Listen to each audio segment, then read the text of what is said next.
नमस्कार.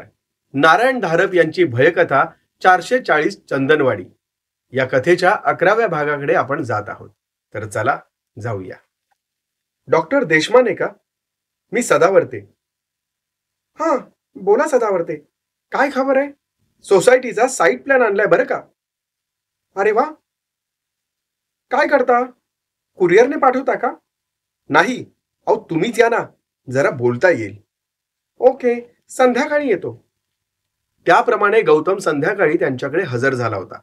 सदावर्तेंनी नकाशाचं भेंडोळं बाहेरच्या खोलीतच टिपॉयवर ठेवलं होतं.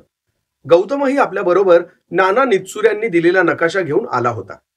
मोठ्या सोफ्यावर दोन्ही नकाशे शेजारी शेजारी उलगडून ठेवले होते. तशा इमारती, झाडं इत्यादींमध्ये फरक होता, पण टेकड्या, नदी, पूल, रस्ते हे तर तेच होते. आणि जरा बारकाईने पाहताच ती गोष्ट ध्यानात आली. अंबादासच्या झोपडीच्या जागी सदावर्ते यांचा बंगला होता. इतके दिवस त्याच्या मनात फक्त शंका होती, पण आता संशयच उरला नव्हता.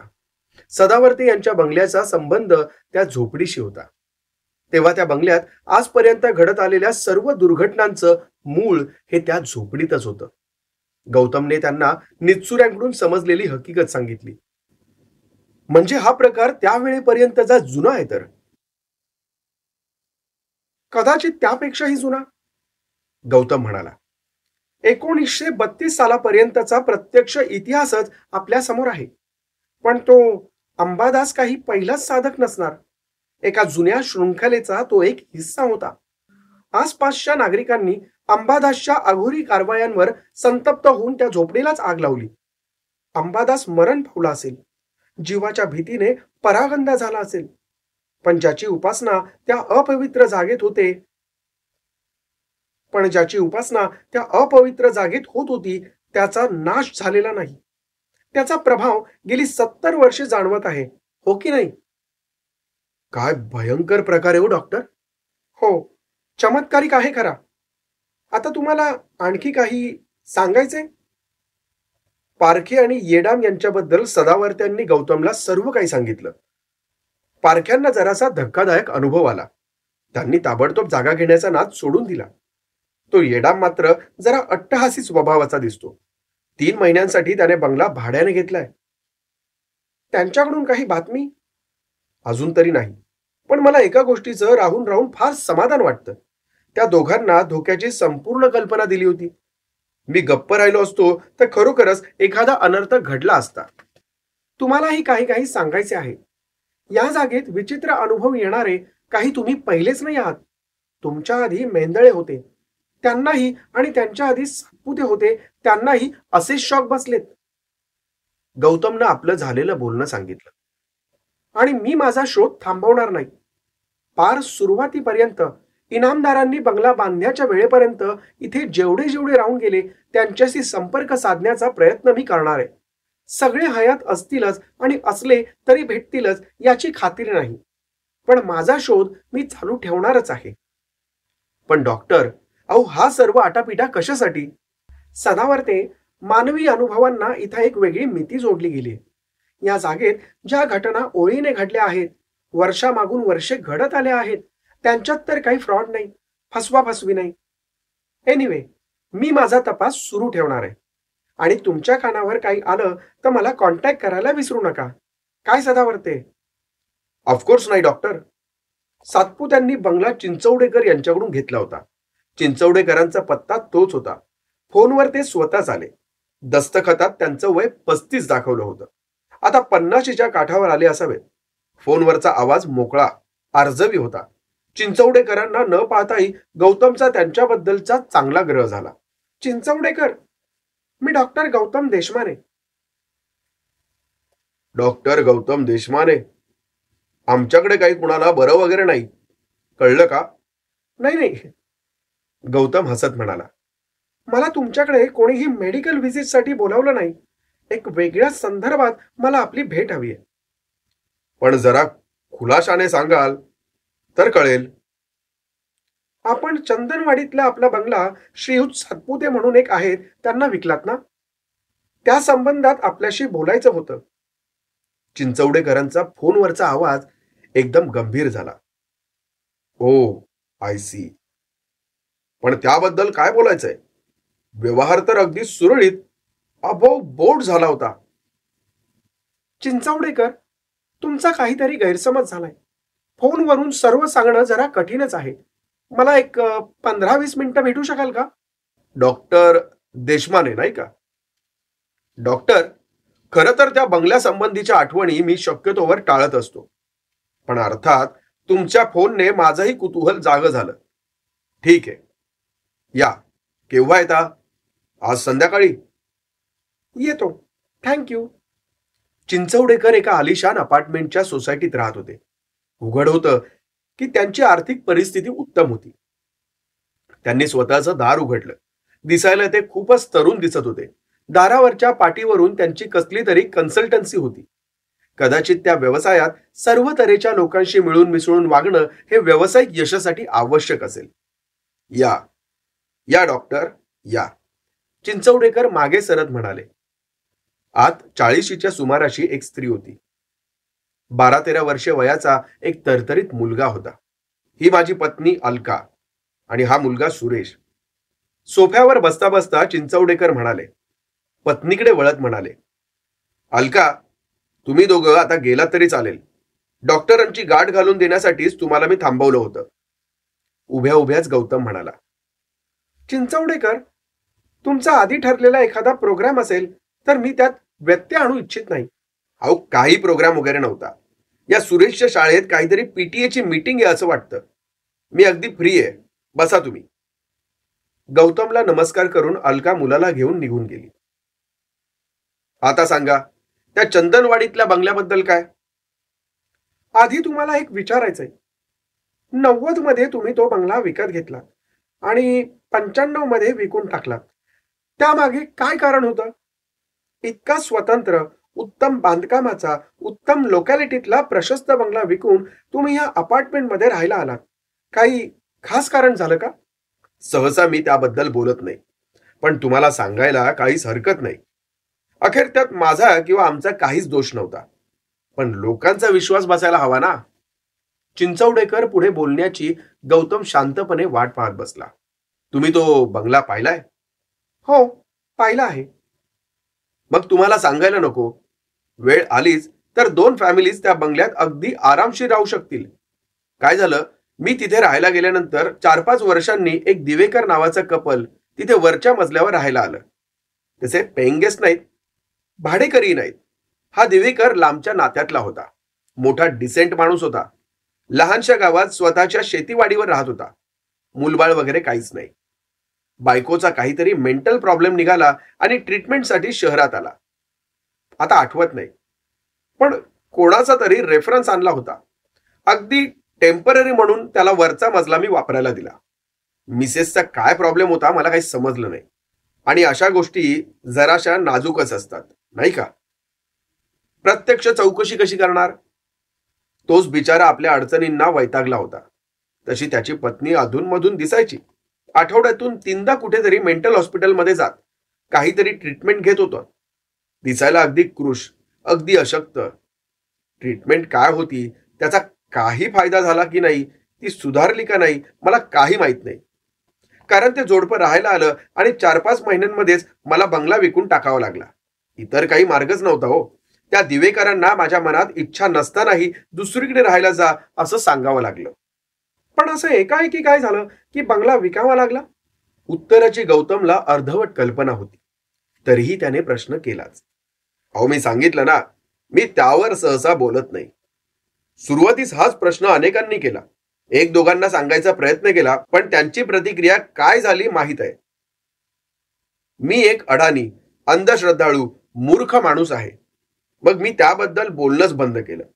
मला सांगायला हरकत नाही चिंचवडेकर. माझा विश्वास बसेल किंवा बसणार नाही, पण म्हणून तुमच्या शब्दांच्या किंवा तुमच्या अनुभवांच्या खरेपणावर शंका घेण्याचा प्रमाद माझ्याकडून खासच घडणार नाही. ठीक आहे, सांगतो. तुमचा विश्वास बसोत का नाही याला मी खरोखरच फारशी किंमत देत नाही. माझ्यापुरतं बोलायचं तर त्या घटना खरोखर घडल्या. मी काढले ते निष्कर्ष योग्य होते आणि मी वेळीच हालचाल केली नसती तर माझ्यावर फार मोठी आपत्ती कोसळली असती. मी आणि माझी फॅमिली त्या वाईट आणि धोक्याच्या जागेतून सही सलामत बचावून बाहेर पडलो, याबद्दल मी देवाचे शतशः आभार मानतो. तेव्हा सुरेश काहीतरी 4-5 वर्षाचा असेल. आमच्याकडे चंपी नावाची कुत्री होती. तशी काही खास ब्रीडची वगैरे नाही. सडपातळ शरीर, काळा रंग, बारीक खरखरीत केस, लांबट लालसर डोळे, लांब लांब पाय आणि लांबट नाक तोंड. त्यावरून वाटायचं तिच्या पूर्वजांमध्ये धनगरी कुत्र्याचं वाण मिसळलं असावं. तशी परक्यांसाठी तिखट होती, पण सुरेशचा तिच्यावर फार जीव. आणि त्याने काही केलं तरी ती निमूट सहन करायची. आधी या दिवेकर पती पत्नींना तिची खूप भीती वाटायची, पण मग त्यांनाही तिच्या खास वर्तुळात जागा झाली. घराच्या पायऱ्या आहेत ना, तिथेच तिचा कायमचा मुक्काम असायचा. दिवेकर राहायला आलेल्या 15 दिवस होऊन गेले होते. मिसेस दिवेकरांची प्रकृती जरा जास्तच बिघडली असावी. त्यांच्या वरच्या खोल्यांतून रडण्याचा आवाज येत होता. अलका म्हणाली सुद्धा, अहो वर जाऊन पाहू का काय आहे ते. पण मीच नको म्हणालो. हे खास आठवतं, कारण त्याच रात्री चंपीचं भुंकणं गुरगुरणं सुरू झालं. कुत्र्यांना तशी आपलं परक याची खास जाण असते. फाटका बाहेर एखादा फाटका किंवा संशयित इसम उभा राहिला असेल. मी मनाशी विचार केला, पण हे रोजचं रात्री व्हायला लागलं. कधी कमी कधी जास्त. चंपीची झोपायची जागा आमच्या बेडरूमच्या खिडकीखालीच होती. खिडकीतून सहज नजर टाकता येते. एका रात्री काही कारणानं जाग आली. पाणी पिऊन परत झोपायला आलो. खिडकीतून नजर टाकली, पण चंपी दिसली नाही. खरं तर यात विशेष असं काहीच नव्हतं, पण गेल्या काही रात्री तिचं जे काही गुरगुरणं भुंकणं हे चालत होतं, त्याने मी जरा अस्वस्थच झालो होतो. चंपी कुठे ते बघायला हवं. तसाच दारातून बाहेर अंगणात आलो. समोर डावी उजवीकडे दिसली नाही. मागे बरीच मोठी झाडी आहे. मागच्या बाजूला गेलो. चंपे अशी हाक मारली आणि मग नेहमीची शीळ घातली. त्याला तिचा हमखास प्रतिसाद यायचा. तिथेच भिंतीत बटन होतं. ते दाबताच भिंतीवरचा मोठा दिवा लागला. तुम्ही मागे जाऊन पाहिलं असेल तर तुम्हाला आठवेल, फरस वाटेपासून आत 10-15 फुटांवर एक दगडी ओटा आहे. त्या ओट्यामागून चंपीचं डोकं वर आलं. खरं तर अंधारातून प्रकाशात आले की प्राण्यांचे डोळे हिरवट निळे दिसतात असं मी ऐकलं होतं. पण चंपीचे डोळे लाल मण्यांसारखे फुललेल्या अंगाऱ्यासारखे दिसत होते. तिची मान वर आली, आणखी वर आली. मग ती ओट्यामागून उभी राहायला लागली. माझ्या डोळ्यांवर विश्वासच बसेना. चंपीचा आकार एखाद्या खोंडा एवढा मोठा झाला होता. बाप रे, बाप रे, देवा रे असं म्हणत मी दिवा मालवला आणि तसाच वळलो. भराभरा घरात आलो. मागे दार बंद केलं आणि विश्वास ठेवा, सरळ देवाच्या देवाऱ्यासमोर जाऊन उभा राहिलो. प्रार्थना करीत होतो, भगवंता, अरे तूच आता आम्हाला वाचव.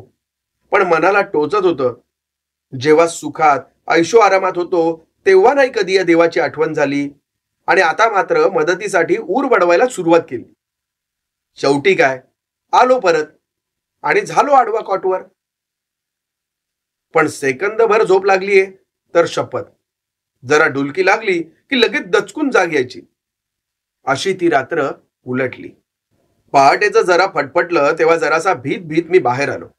बाहेर चांगला प्रकाश होता. आसपास कानोसा घेतला. मग त्या वरवंडीपाशी गेलो. मागे पाहिलं. मागे चंपीचं शव पडलं होतं, पण किती आक्रसलेलं.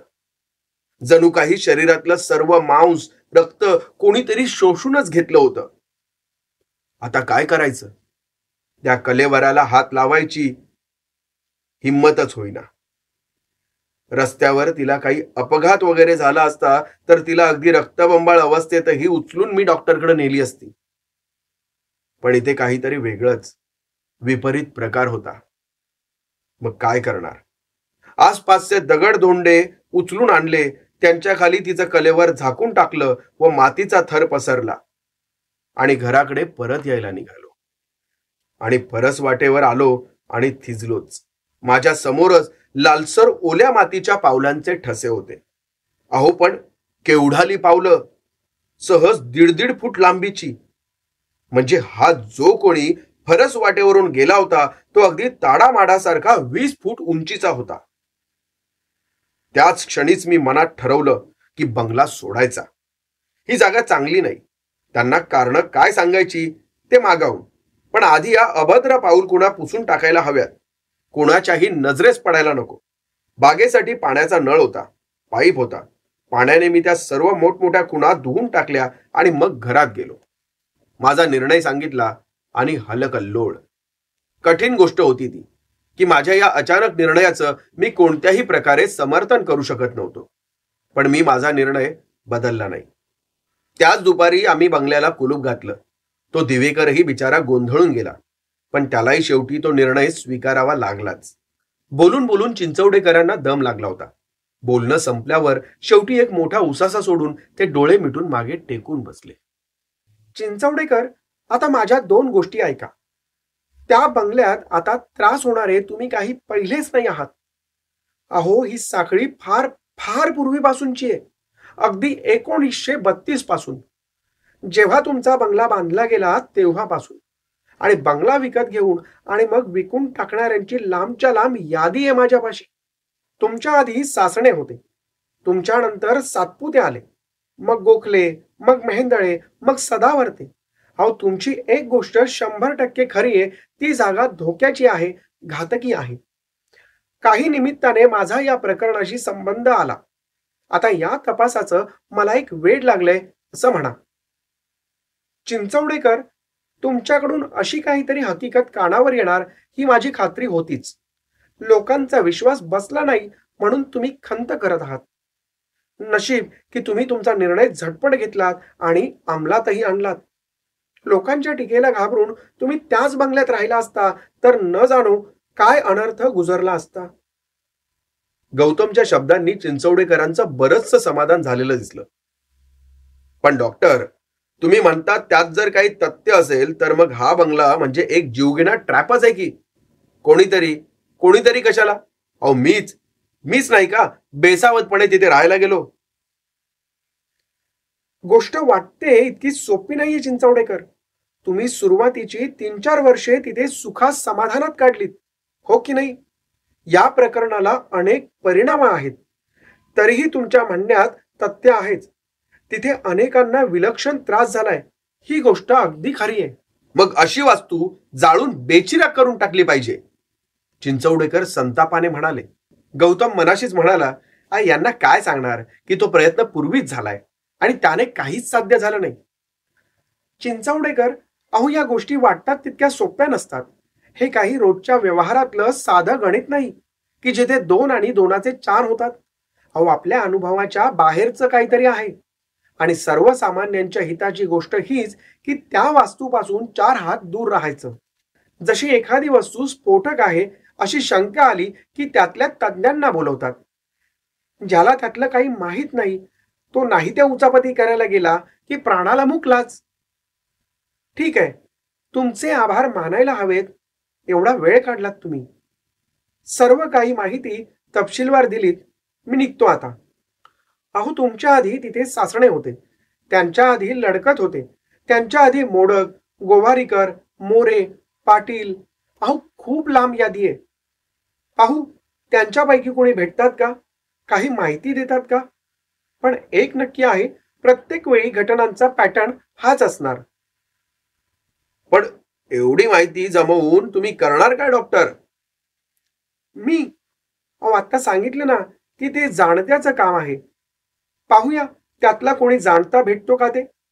मात्र एक सांगून ठेवतो, या संदर्भात आपली पुन्हा गाठ पडणार आहे. कदाचित तुमच्याकडून काहीतरी मदतही होण्याची शक्यता आहे. माझ्या कुवतीत असलं तर मी अवश्य करेन. तुमची प्रगती कशी काय चालली आहे हे मला जाणून घ्यायचं कुतूहलच आहे. माझा नंबर आहे तुमच्यापाशी. मधून मधून कळवत जा. का नाही, अगदी अवश्य कळवत जाईन.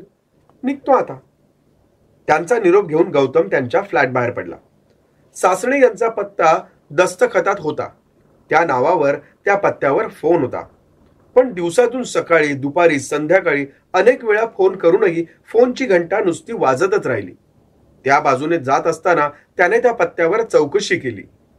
खूप जुनी, म्हणजे 20-25 वर्षापूर्वीची, जेव्हा हे लक्झरी फ्लॅट, कॉन्डो इत्यादींची फॅशन नव्हती तेव्हाची साधी इमारत. दुसऱ्या मजल्यावरच्या ब्लॉकवर सासणे नावाची पाटी होती, पण ब्लॉकला कुलूप. शेजारी चौकशी केली तेव्हा समजलं की सासणे इथे मुक्कामाला क्वचितच असतात. सिंहगड रस्त्यावर त्यांचा बंगला आहे, तिथेच ते राहतात. नशीब की शेजाऱ्याला त्यांचा पत्ता माहीत होता. त्या पत्त्यावर फोन होता. तो नंबर गौतमनं फिरवला. हॅलो. खास राजकारणी थाटाचा आवाज. कोण, सासणे बोलतायत का? हा, सासणे बोलतोय, बोला. मी डॉक्टर गौतम देशमाने. आपली जरा भेट घ्यायची होती. डॉक्टर म्हणता, काय प्रकरण आहे? म्हणजे असे आहे, चंदनवाडीतला एक बंगला तुम्ही विकलात. अहो, किती घेतले आणि किती विकले आता काय ध्यानात राहतं का? हा, तुमच्या आठवणीत नक्कीच असेल. कोण लडकत म्हणून होते, त्यांच्याकडून वारसा हक्काने हा बंगला तुमच्याकडे आला होता. फोनवर एकदम शांतता झाली. अजिबात आवाज नाही. सासणे, ओ सासणे, अहो आहात ना फोनवर? आहे ना.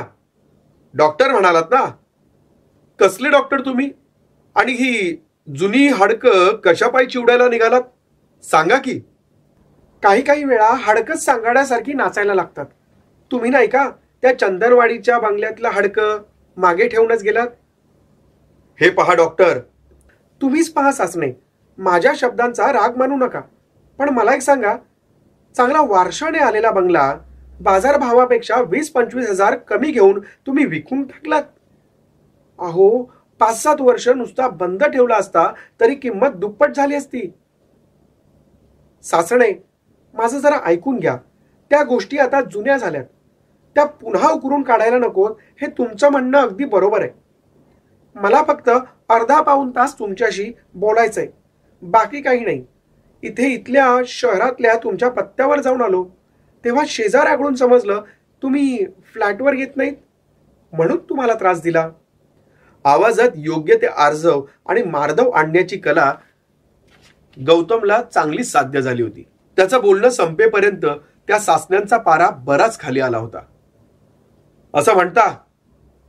मग या सकाळच्या वेळी 9 पर्यंत मी इथेच असतो. वा, आभार आहे सासणे साहेब. 1-2 दिवसात येतोच. सासण्यांचा बंगला म्हणजे बागायतदाराचा मळाच होता. 2 एकरांचा तरी प्लॉट असेल. पुढे एक आधुनिक धाटणीचा बंगला होता. कंपाऊंड मध्ये एक मोठी, एक लहान अशा 2 गाड्या होत्या. 2 मोटरसायकली होत्या. ट्रॅक्टरही होता. मागे फळबाग, nursery, green house, dairy farm, पाण्याच्या टाक्या, गोडाऊन सर्व काही होतं. गौतमची वाट पाहत सासणे वरांड्यातच बसले होते. आता वय 50च्या आसपास असेल. वर्ण काळा, अंगावर परीट घडीचे कपडे, मनगटावर सोन्याचं घड्याळ, मॅनिलाच्या ब्रेस्ट पॉकेटमध्ये मोबाईल. गौतमला पाहताच त्यांच्या कपाळावर आठी आली. त्रासिकपणाची नाही, त्यांचा अंदाज चुकल्याची. वरांड्याच्या पायऱ्या चढता चढता त्यांना नमस्कार करीत गौतम म्हणाला, मी डॉक्टर गौतम देशमाने. मगाशीच आपल्याला फोन केला होता. या या डॉक्टर, या, बसा. बसल्या बसल्या गौतम म्हणाला, सासणे साहेब, मी तुमचा अजिबात वेळ घेणार नाही. कशासाठी आलो आहे हे अगदी थोडक्यात सांगतो. तुम्ही तो बंगला चिंचवडेकर यांना विकलात, पण तो कुणाला लाभत नाही असं दिसलं. हे शब्द बोलताना गौतमचं सासण्यांकडे बारीक लक्ष होतं. त्यांच्या शरीरात एकाएकी आलेला ताटपणा त्याच्या नजरेतून सुटला नाही. त्यांनी तो सातपुते नावाच्या एकाला विकला. त्यांच्याकडून गोखल्यांकडे, त्यांच्याकडून मेहंदळ्यांकडे आणि त्यांच्याकडून सदावर्ते यांच्याकडे असं सारखं हस्तांतरण होत आहे. आणि हे सदावर्ते सुद्धा आता गिराईक शोधत आहेत. यापैकी 4घांची मी भेट घेतली होती. प्रत्येकाला या वास्तूत चमत्कारिक, विचित्र, अनैसर्गिक आणि भयानक असे अनुभव आले. 1981 मध्ये लडकतांनी तो बंगला विकत घेतला. 85 मध्ये तुमच्याकडे आला. तुम्ही लगेच विकून टाकलात. तुम्हालाही तसा काही अनुभव आला का? आणि हेच विचारण्यासाठी फक्त तुमची गाठ घेतलीय. आणि मी काहीच सांगितलं नाही तर? अहो सासणे साहेब, ही काय कोर्टातली उलट तपासणी आहे का? तुम्ही नाही सांगितलं, तुमची मर्जी मानलं, तो तुमचा हक्कच आहे. पण हा बंगला लडकतांआधी मोडकांकडे, त्यांच्या आधी गोवारीकर यांच्याकडे आणि त्यांच्याही आधी मोरे आणि त्यांच्याही आधी पाटील, त्यांच्या आधी जोग, त्यांच्या आधी चांदेकर, त्यांच्या आधी माटे, त्यांच्या आधी भावसार, त्यांच्या आधी इनामदार, ज्यांनी 1932 मध्ये हा बंगला बांधला. पण एक पहा, कोणाकडेही बंगला 3-4 वर्षांपेक्षा जास्त दिवस राहिलाच नाही. अशी ही लांबच्या लांब साखळी, आणि तुम्ही त्यात आहात. मी ओळीने सर्वांकडे चौकशी करतोय, तशी तुमच्याकडेही चौकशीसाठी आलो, एवढंच. पण सांगाच अशी सक्ती अजिबात नाही. गौतमच्या या भडीमाराचा अगदी निर्ढावलेल्या सासने साहेबांवरही परिणाम झाल्याखेरीज राहिला नाही. बरंच मोठं काम घेतलंय डॉक्टर अंगावर. त्यांच्या आवाजात अजूनही उपहासाची छटा होतीच. मग ते एकदम सावरून बसले. तुम्हाला जाणून घ्यायचंय ना? मग ऐका. हे लडकत म्हणजे माझे सासरे. त्यांना मुलगा आहे, पण बाप लेकाचं अजिबात पटत नाही. लडकत म्हणजे मंडईतले मोठे अडते. साध्या गाळ्यापासून सुरुवात करून धंदा असा काही भरभराटीस आणला की वाह, स्वतःच्या कमाईतून बंगला विकत घेतला. पण काय होतं, लहानपण गरिबीत, काबाड कष्टात, हा लपेष्टात गेलं की मोठेपणी वाटतं आपल्या मुलावर तशी वेळ येऊ नये. मग सगळे लाड सुरू होतात. पोरांना तो हक्कच वाटायला लागतो, आणि उमज नसताना खिशात पैसे खेळायला लागले की खुशमस्करांची टोळी जमायला काय हो उशीर. आधी विडी, सिगारेट, मग दारू, मग जुगार, मग सट्टा, मग रंडीबाजी. पोराने काही काही करायचं म्हणून ठेवलं नाही. जोवर बाहेर चाललं होतं तोवर मामा कसं तरी सहन करत होते. पण नाचगाणी, तमाशा, पार्ट्या जेव्हा घरात व्हायला लागल्या तेव्हा त्यांनी पोराला घराच्या बाहेर काढलं. विल मधलं त्याचं नाव काढून टाकलं. मुलीचं म्हणजे माझ्या पत्नीचं नाव घातलं. मृत्यूपत्राची नक्कल पोराकडे पाठवून दिली. पण पोरगा गेला तेव्हापासून मामा खचलेच बघा. धंद्यात मन रमेना, धंदा विकून टाकला. त्यांची बायको मागेच गेलेली, बंगल्यात एकटेच्या एकटे. यशोदाने म्हणजे माझ्या पत्नीने त्यांना खूप वेळा सांगून पाहिलं, बाबा आमच्याकडे राहायला चला, 4 माणसं आहेत, नात आहे, वेळ चांगला जाईल. पण हे जुन्या लोकांचे विश्वास ना, जावयाच्या दारी यायचं नाही. आता मी माझा कारभार सोडून त्यांचा घर जावई व्हायला तिथे जाऊन राहणार? अहो, त्यांना पीळ आहे तसा आम्हालाही आहेच की. तर असं हे चाललं होतं. तशी माझी नजर आपल्या मेवणे बुवांवर होती. रंगेलपणा करावा, खुशाल करावा, पण त्यासाठी अंगात रग हवी ना. त्याचंच तर वावडं. आधी काही दिवस दिसायचे शहरात, मग कळलं मुंबईला गेले. मामांनी मुलाचा विषय काढलाच नाही. आम्ही पण काही सांगितलं नाही. जखमेची खपली कशाला खरबडायची. पण मामांचा एकदा सकाळी यशोदाला फोन आला. फोनवर म्हणत होते, रात्रभर शेषराव त्यांचा मुलगा घराबाहेर घिरट्या घालत होता. एकदा या खिडकीतून डोकावून बघ, एकदा दुसऱ्या खिडकीतून. मामा कसले ताठ. यशोदानं विचारलं, अहो बाबा, बाहेर जाऊन तरी पाहायचं. त्यावर असे उसळले, म्हणाले, दारावर थापा मारल्या असत्या तरी मी दार उघडलं नसतं. यशोदाशी काही बोललो नाही, पण तिच्या वडिलांना भेटायला गेलो. मामांनी वरकरणी केवढाही आव आणला तरी दिसत होतं की आतून ते जरासे घाबरले होते. शेवटी जेव्हा अगदी खणपटीसच बसलो तेव्हा त्यांनी खरं काय ते सांगितलं. खरं तर बाहेर अर्धवट प्रकाश होता. केवळ अंगावर त्याचा ते लाल चौकटीचा शर्ट होता म्हणून वाटत होतं शेषराव आहे. आणि त्याच्याखेरीज बंगल्यात असा अधिकाराने कोण वावरणार हो. पण सारखा चक्रा मारित होता. खरा चेहरा नीट दिसत नव्हता. एकदा डावीकडून प्रकाश तर एकदा उजवीकडून प्रकाश. दोन्ही हातांच्या मध्ये चेहरा घेऊन काचेला नाक लावून आत पाहायचा. मग पुढची खिडकी. हालचालीचा आवाज नाही. पायात बूट वाहना असतील तर त्यांचा आवाज नाही. आणि मग गेला.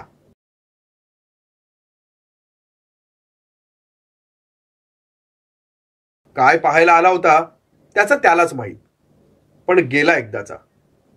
पण बघा, सकाळचा बाहेर अंगणात आलो तर बंगल्याभोवतालच्या फरशीवर पाहतो तर तिथे लालसर मातीत उठलेली अनवाणी पावलं. मला तर यातलं काहीच आवडलं नाही बघा. पण काय करायचं, आपलंच पोर. पोलिसांच्या स्वाधीन थोडंच करता येतं. शेवटी आपलेच दात नि आपलेच होठ, हो की नाही. पण मला शंका वाटते, त्यांच्या मनात खरोखर काय होतं ते त्यांनी सांगितलं नाही. मला तर शंका आली, मामांना कसली तरी भीतीच वाटते. पण आपण काय बोलणार. पुन्हा एकदा सांगून पाहिलं, मामा अहो मुलीकडे राहायला चला.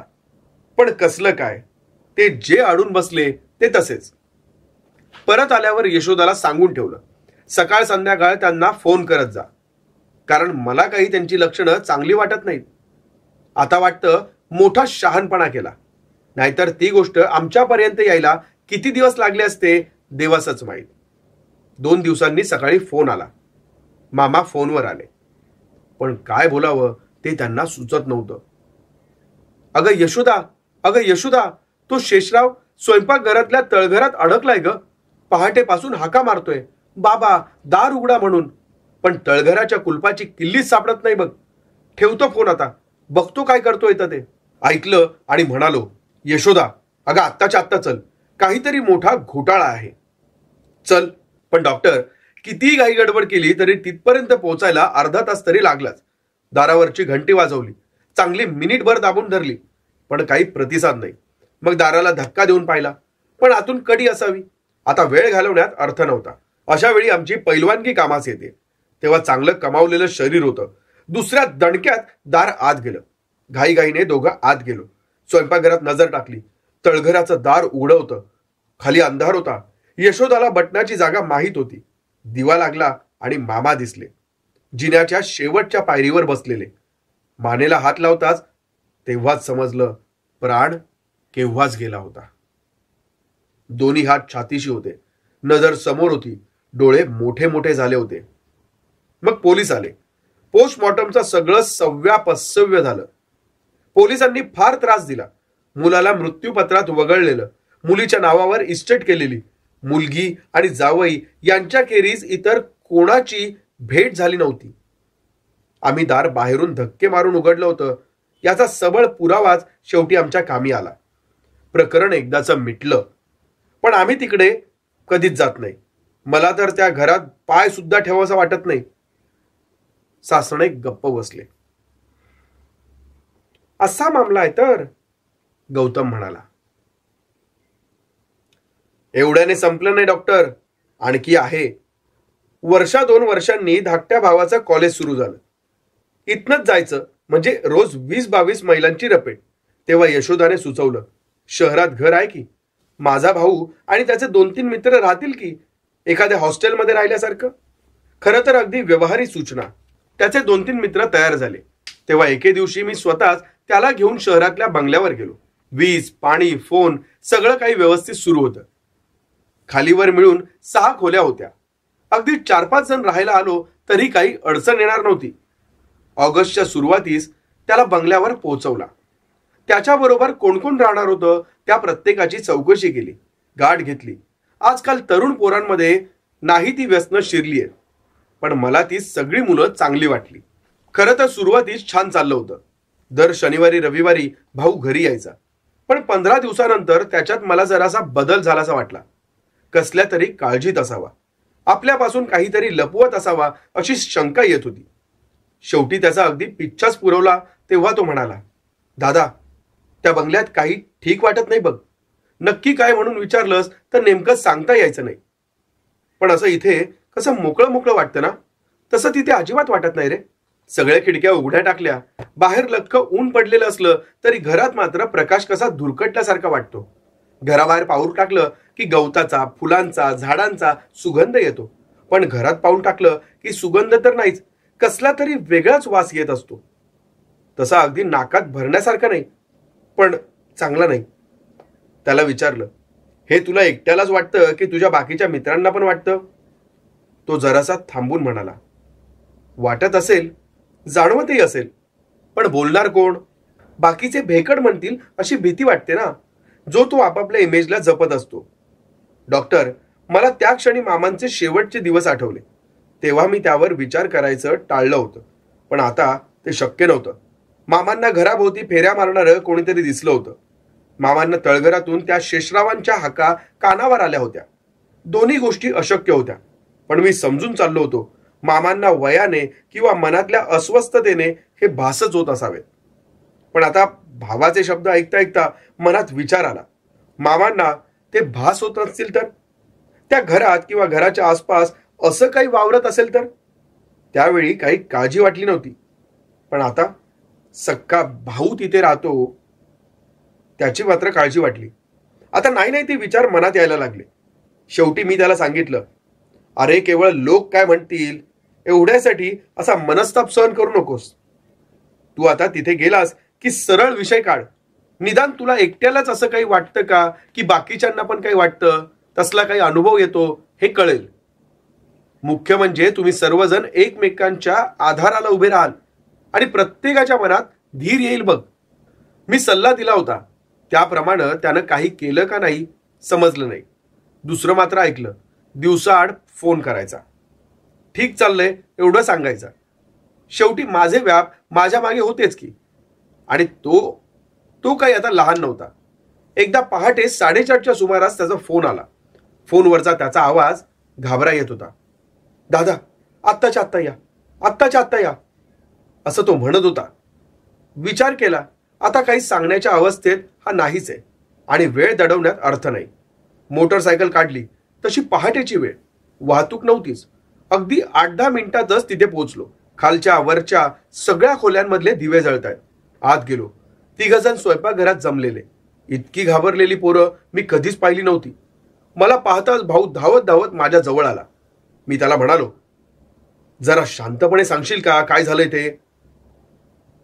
तो मध्येच दुसरा असं करत त्याने काय झालं ते सांगितलं.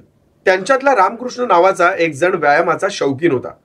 पहाटेच उठायचा, स्वतःचा चहा करून घ्यायचा आणि मग खालच्या त्या खोलीत त्याचे व्यायाम चालायचे.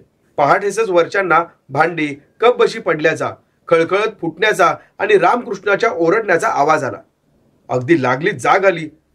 तरी काय होत आहे, हे काय करायला हवं याचा विचार करण्यात 5-7 सेकंद तरी गेलीच. खाली रामकृष्ण ओरडत होता.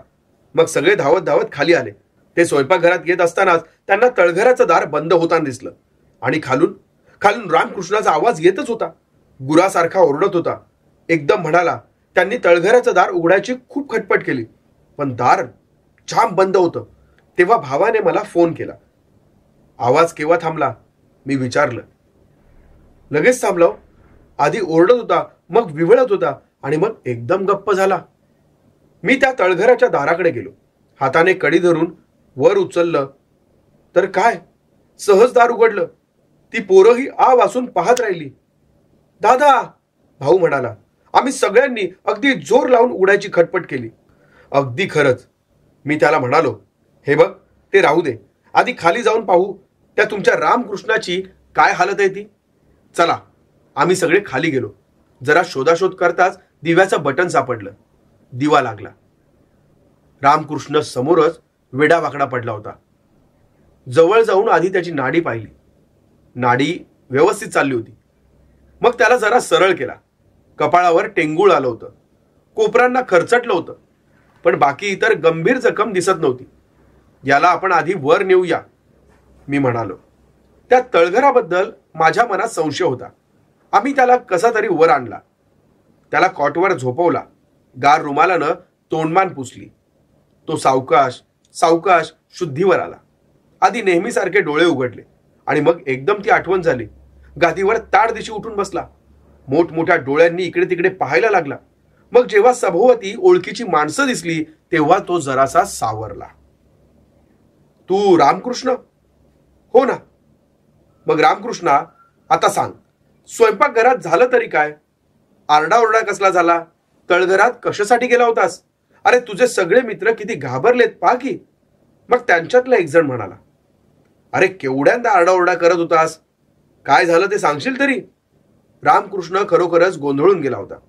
अरे, तो सांगायला लागला, मी रोजच्या सारखा चहा करत होतो तर मागून कसला तरी आवाज आला. मागे वळून पाहतो तर काय, डायनिंग टेबलापाशी कुणीतरी बसलं होतं.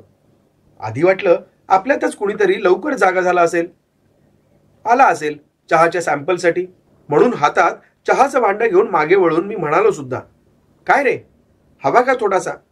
पण टेबलापाशी तुमच्यातलं कुणीच नव्हतं रे. कुणीतरी म्हातारा होता, मोठ्या मोठ्या मिशांचा, मान खांद्यात गेली होती आणि नजर माझ्यावर होती. कसली तरीच नजर. आणि बघता बघता चेहरा बदलायला लागला. मी काहीतरी ओरडलो आणि खरं तर दाराच्या दिशेने पळालो. अशी काही सटारली होती की सांगता सोय नाही रे. पण काय झालं समजत नाही. बाहेरच्या खोलीच्या दाराऐवजी त्या तळघराच्या उघड्या दाराकडे गेलो आणि काही समजायच्या आतच एक पाऊल पुढे टाकलं. जिन्यावरून जो काही गडगडत खाली गेलो. मग पुढचं काही आठवत नाही. त्याने म्हाताऱ्याचं वर्णन केलं होतं, त्यावरून तर मला वाटायला लागलं त्याला आमचे सासरे बुवाच दिसले असावेत. डॉक्टर, अहो तिथल्या तिथे ठरवलं ही जागा काही चांगली नाही. तिथल्या तिथेच पोरांना सांगून टाकलं, संध्याकाळपर्यंत तुम्ही आपापली सोय करा. मी बंगल्याला कुलूप घालणार आहे आणि भावाची सोय हॉस्टेलमध्ये नाहीतर आणखी कुठेतरी करणार आहे. पोरांनी जराशी कुरबुर केली, पण मी काही त्यांच्याकडून पैसे घेतले नव्हते. उलट सगळी सोय फुकटात केली होती. तेव्हा शेवटी ते तयार झाले. न होऊन सांगतायत कुणाला. तेव्हापासून बंगला बंद ठेवला आणि त्यातल्या त्यात बरी किंमत आली तसा विकून टाकला. ही आहे अशी हकीकत. विश्वास ठेवा नाहीतर ठेवू नका. त्यातनं तुम्हाला जो काही अर्थ काढायचा आहे तो काढा. आपल्याला आता त्या बंगल्याशी काही देणं घेणं नाही. तुम्हाला सुद्धा त्यात काय एवढी गोडी आहे समजत नाही. सासणे साहेब, एक सांगतो, माणसाच्या स्वभावाचं काही सांगता येत नाही. कोणी तुमच्यासारखे अगदी धोपट मार्गाने चालणारे असतात, डावी उजवीकडे लक्ष न देता. त्या उलट काही काहींचा स्वभाव सरळ रस्त्यापेक्षा या डावी उजवीकडे फुटणाऱ्या पाऊल वाटा घेण्याचा असतो. पाहूया तरी ही वाट कुठे जाते ते, असा विचार त्यांच्या मनात असतो. वाटलं तर असं समजा की दुसऱ्या जातीच्या लोकांपैकी मी आहे. नाही नाही, त्या फालतू गोष्टींवर श्रम आणि पैसा वाया घालवणारा, पण स्वभाव स्वभाव तोच. तो गप्प बसू देत नाही. डॉक्टर, अहो याच्याकडे गेलो त्याच्याकडे गेलो असं म्हणता, सगळीकडे अशी चौकशी करीत फिरता, मग तुमच्या पोटा पाण्याच्या व्यवसायाचं काय? का घरच्यांनी 4 पिढ्या पुरतील अशी गडगंच्या माया जमवून ठेवली काय? सासणे, अहो तुमचा प्रश्न अगदी रास्त आहे. तुम्हाला शंका येणं अगदी स्वाभाविक आहे. कारण या चांभार चौकशांतून काहीही धनप्राप्ती होणार नाही हे अगदी उघड आहे. मी तुम्हाला खरी गोष्ट सांगतो. काही वर्ष मी अमेरिकेत होतो. पॅरानॉर्मल सायकोलॉजी नावाच्या विषयाचा मी अभ्यास केला होता. तो काय प्रकार आहे ते आधी सांगतो. पुष्कळ वेळा आपल्याला मोठे चमत्कारिक अनुभव येतात. आपण एखाद्या अगदी परक्या ठिकाणी गेलो असलो तरी सारखं वाटतं आपण इथे पूर्वी आलेलो आहोत. एखाद्या माणसाशी बोलत असताना अगदी प्रखर जाणीव होते हे संभाषण पूर्वी झालेलं आहे. समोरचा माणूस आता काय बोलणार हेही आपल्याला माहित आहे. शास्त्रज्ञ याचं स्पष्टीकरण असं देतात की मेंदूत काळाची जी नोंद होते त्याच्यात थोडीशी गफलत झाल्यानं असं काहीतरी होतं. नाहीतर एखाद वेळी तुम्ही कुणाला तरी भेटण्यासाठी उत्सुक आहात, तीच व्यक्ती नेमकी तुमच्या समोर येते. काही काही वेळा एखाद्या आप्तस्वकीय मित्र प्रवासाला निघाला की वारंवार आपण त्याला सांगतो की बाबा सांभाळून राहा बरं, नाहीतर आजची ट्रिप कॅन्सलच करणार, उद्या जा. मनात सारखी धोक्याची घंटा खणखणत असते. काही जणांना असा विश्वास वाटतो की त्यांना पूर्वजन्मीच्या आठवणी येत असतात. काही जण एखाद्या अटॅकमध्ये कोणती तरी परकी, कधीही न ऐकलेली भाषा अगदी अस्खलितपणे बोलतात.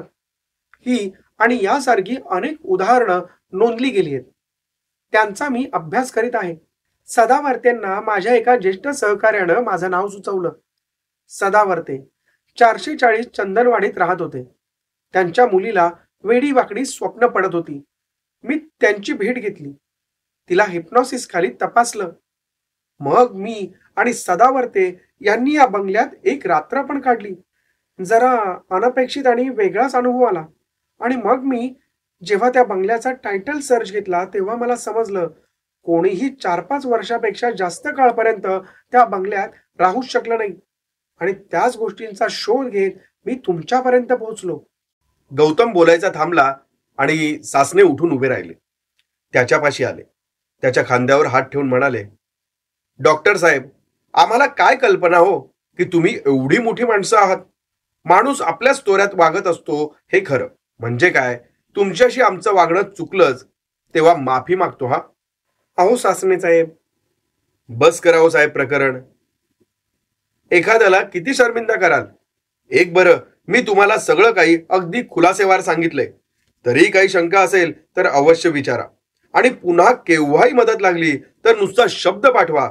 हा सासणे हजर राहणार. सासणे साहेब, नाही सासणे, तुमची हकीकत अगदी व्यवस्थित होती आणि मला वाटतं आपली भेट पुन्हा होणार आहे.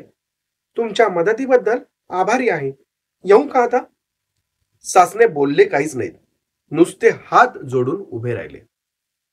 बघितलं, जशी लिस्ट निघते की कुणाकडे बंगला होता, कुणी कुणाला विकला, त्या पद्धतीनं डॉक्टर गौतम देशपांडे प्रत्येकाच्या घरी जात आहेत आणि हकीकत समजून घेत आहेत. प्रत्येकाला आलेले अनुभव हे फार भयंकर आहेत. आता पुढच्या 12व्या भागात काय घडणार ते आपण लवकरच बघूया. आपल्याला ही कथा आवडल्यास आपण मनुश्री आर्ट्स एंटरटेनमेंट हे आपलं चॅनल नक्की सबस्क्राईब करा, लाईक करा आणि कथा शेअर करा. पण हो, ज्यांना भयकथा आवडतात त्यांना करा, नाहीतर ज्यांना नाही आवडणार त्यांच्याकडे गेल्यावर घाबरून गोधडीत शिरतील एवढं मात्र नक्की. धन्यवाद.